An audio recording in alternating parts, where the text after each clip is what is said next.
Hai teman-teman, ada yang tahu nggak kalau kuliah itu belajar apa aja? Apakah belajar ngoprek komputer, bikin sistem? Penasaran kan? Yuk kita bahas.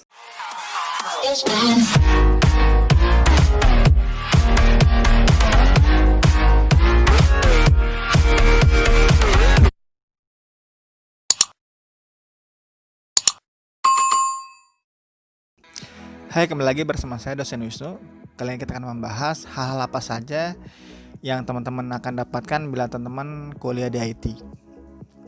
Konten atau video ini cocok buat kamu sekalian yang sedang ataupun sudah lulus sekolah menengah atas, sekolah menengah kejuruan, ataupun seningkat yang memang berniat untuk mengambil kuliah IT. Perlu teman-teman ketahui bahwasanya kuliah IT sendiri banyak banget jurusannya, seperti kayak jurusan teknik informatika, sistem informasi, teknik komputer, manajemen informatika, manajemen informasi. Tidak semua kampus memiliki jurusan tersebut. Ada kampus yang hanya memiliki satu ataupun dua jurusan tersebut saja. Dan ada juga kampus yang memiliki lebih daripada jurusan yang saya sebutkan tadi. Hal yang pertama yang teman-teman dapatkan bila teman-teman kuliah IT yaitu tentang pengetahuan seputar teknologi. Kali ini saya akan membahas 3 teknologi umum yang akan teman-teman dapatkan di kuliah IT. Teknologi pertama yaitu tentang teknologi pemrograman. Di sini teman-teman akan belajar bagaimana membuat ataupun menganalisa jalannya sebuah program. Lalu apa sih itu program? Program adalah sebuah sistem yang bertujuan untuk memperingan ataupun membantu kehidupan sehari-hari. Dalam bahasa sederhananya, program juga memiliki nama lain yaitu aplikasi. Aplikasi yang teman-teman lihat saat ini adalah aplikasi YouTube. Jadi aplikasi YouTube itu sendiri adalah sebuah program yang dibuat oleh para programmer agar dapat men-sharing ataupun membagikan video audio secara digital.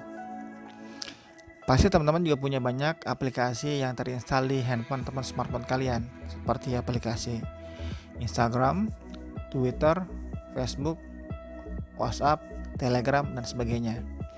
Aplikasi-aplikasi tersebut sendiri tentunya agar dapat berjalan baik, kita perlu belajar bagaimana membuat program yang baik. Jadi selama di kuliah, teman-teman akan dibekali berbagai macam teknologi untuk membuat atau membentuk jalannya program dengan lebih baik. Banyak banget teknologi yang membuat aplikasi semacam tersebut, seperti mulai daripada teknologi pemrograman berbasis web, berbasis mobile, maupun berbasis laptop maupun PC desktop. Oke, mungkin sebagian teman-teman sudah mengenal bahasa pemrograman seperti bahasa pemrograman PHP, bahasa pemrograman Java, bahasa pemrograman .NET, Golang, Android maupun iOS itu sendiri. Jadi teman-teman perlu saya sampaikan bahwasanya teknologi pemrograman salah satu teknologi yang akan teman-teman dapatkan bila teman-teman kuliah di IT. Teknologi kedua, teman-teman akan belajar tentang teknologi database. Di sini teman-teman akan belajar bagaimana kita mengolah sebuah data menjadi sebuah informasi yang bermanfaat bagi penggunanya. Biasanya database ini digunakan untuk memberi keputusan ataupun memberi second opinion bagi para pembuat keputusan itu sendiri. Biasanya teknologi database ini digunakan di banyak bidang seperti bidang keuangan, di perbankan, bidang asuransi, bidang pemerintahan maupun bidang keseharian teman-teman sendiri. Saat ini teknologi database sudah banyak. Mungkin teman-teman juga pernah dengar ataupun teman-teman baru mendengar apa yang disebut dengan teknologi database, seperti database MySQL, database Microsoft SQL, database Oracle, lalu juga ada namanya SAP, Postgre, dan sebagainya. Jadi intinya teknologi database itu sendiri adalah bagaimana kita mengolah data, menyimpan data agar dapat disimpan secara lebih lama, ya, secara sistematis dan juga secara real time dan dapat di-download maupun dapat diubah menjadi sebuah laporan yang berguna untuk bagi para pembuat keputusan. Teknologi ketiga yaitu tentang teknologi jaringan. Di sini teman-teman belajar bagaimana mempelajari jalannya sebuah konektivitas antara satu device dengan device yang lain. Seperti yang teman-teman ketahui bahwasanya internet adalah suatu ekosistem yang berjalan di berbagai macam belahan dunia. Kita terhubung satu dengan lainnya tanpa adanya batasan negara maupun batasan geografi. Jadi sini teman-teman dapat belajar bagaimana membuat sebuah jaringan koneksi antar titik ataupun antar wilayah. Dan itu juga teman-teman selain teknologi, teman-teman akan belajar namanya komponen-komponen penunjang sistem seperti komponen hardware. Di sini teman-teman akan belajar bagaimana hardware itu terbentuk, lalu fungsi-fungsi daripada hardware masing-masingnya. Jadi kita akan belajar bagaimana komponen motherboard, juga belajar bagaimana komponen monitor, komponen keyboard, komponen mouse, komponen touchscreen dan sebagainya. Komponen-komponen ini disebut dengan hardware. Oke. Selain komponen hardware, teman-teman akan belajar komponen perangkat lunak atau disebut dengan software. Jadi teman-teman akan belajar bagaimana mempelajari software itu sendiri. Software hampir sama seperti aplikasi, tapi teman-teman di sini lebih banyak mengetahui tentang ekosistem untuk menunjang pembuatan aplikasi. Teman-teman juga akan belajar software yang lebih luas, cakupan seperti operating system atau OS. Operating system atau sistem operasi ini adalah sebuah ekosistem yang menunjang jalannya banyak aplikasi. Seperti di laptop kalian, paling umum kita belajar tentang mengetahui tentang OS Windows, ada juga OS daripada Apple yaitu macOS, dan juga OS Linux, dan juga OS yang lainnya.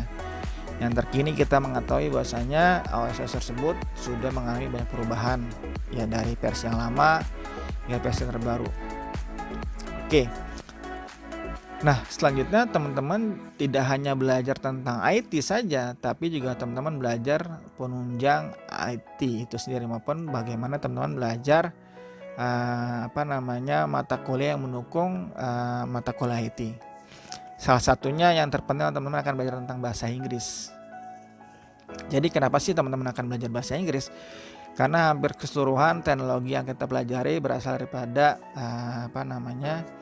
negara-negara yang menggunakan bahasa internasional, yaitu bahasa Inggris. Khususnya kiblat teknologi itu berada daripada negara Amerika Serikat. Jadi secara nggak langsung teman-teman ketika teman-teman belajar ataupun kuliah di IT, teman-teman akan belajar berkomunikasi tentang bahasa Inggris. Sebagai contoh, teman-teman sering banget menggunakan kata handphone. Handphone merupakan salah satu kata dari padanan suku kata bahasa Inggris. Smartphone, laptop, server, lalu OS, internet, cloud, ya, dan masih banyak kata-kata lainnya. Jadi lambat laun bagi teman-teman yang sudah lulus kuliah, mereka juga punya banyak database suku kata bahasa Inggris. Jadi nggak secara langsung teman-teman akan sedikit banyak belajar tentang bahasa Inggris. Di samping itu teman-teman belajar bahasa pemrograman, hampir seluruh bahasa pemrograman ditulis dalam bahasa Inggris. Jadi ada pembuatan kondisi, if else, lalu tentang looping, for, setup variable, ya. Variable juga adalah suku kata daripada bahasa Inggris. Jadi teman-teman akan belajar tentang bahasa Inggris di perkuliahan IT. Selanjutnya teman-teman juga akan belajar bagaimana mengetahui hukum di IT itu sendiri. Kita tahu kalau di Indonesia kita punya satu payung hukum, yaitu payung hukumnya adalah undang-undang ITE. Jadi secara langsung teman-teman akan belajar tentang undang-undang ITE. Ini penting, kenapa? Karena kita harus tahu dasar hukum jika kita menggunakan IT. Kenapa? Agar teman-teman bisa menggunakan IT lebih bijak.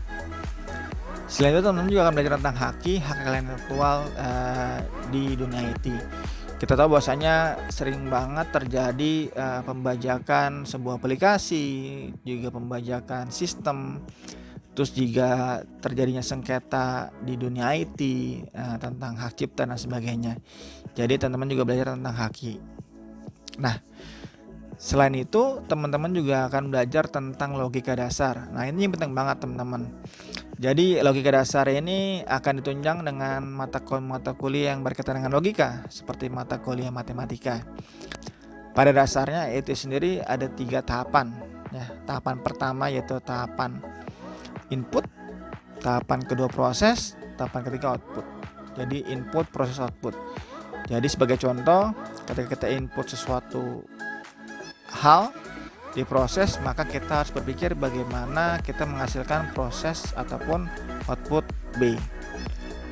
Jadi kalau misalkan kalian buat sebuah sistem ataupun aplikasi, jika teman-teman klik button A, maka ketika diproses kita akan berpikir nih, kira-kira outputnya apa ya kita klik button A ini. Nah, jadi proses berpikir ini itu disebut dengan proses logika pemrograman. Jadi teman-teman akan belajar bagaimana menggali analisa daripada sebuah studi kasus untuk membuat sebuah program dengan daya logik yang cukup tinggi. Jadi banyakkan orang-orang yang habis lulus ataupun sudah mengenyam kuliah IT, mereka memiliki daya logika yang sangat mumpuni. Penting teman-teman ketahui bahwasanya logika itu berguna untuk pembuatan sebuah sistem agar berjalan baik. Nah, itu semua adalah secara singkat gambaran umum jika teman-teman kuliah di IT. Jadi cukup banyak ya hal-hal yang akan teman-teman dapatkan bila teman-teman kuliah di IT. So tertarik bukan? Kalau misalkan teman-teman ada pertanyaan tentang lanjutan kuliah IT, bisa tanyakan di bawah komen ataupun bisa teman-teman kasih pendapat yang lainnya. Oke, sebagai bahan masukan untuk konten video ini. Terima kasih teman-teman atas waktunya. Sampai ketemu di konten selanjutnya. See you, bye bye.